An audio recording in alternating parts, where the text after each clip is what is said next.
প্রথমে থেকে আপনি কি ভাবছেন এটা বাংলাদেশ বা ইন্ডিয়ান কোনো দোকান? না ভাই, এটা না।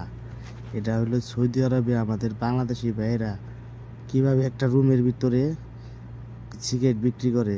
ইন্ডিয়ান যত প্রকার তামাক আছে, গুটকা, যত প্রকার যা আছে আর কি, ইন্ডিয়ান তামাক, ইন্ডিয়ান বিড়ি, বাংলাদেশি বিড়ি, বাংলাদেশি জর্দা, সব তারা এইভাবে বিক্রি করে। তারা এইভাবে বিক্রি করে।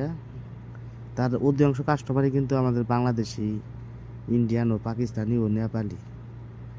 তারা সবসময় এগুলো কিনে খায়, কারণ দেশি মানুষ, তারা দেশি জিনিসের স্বাদটাই বুঝে।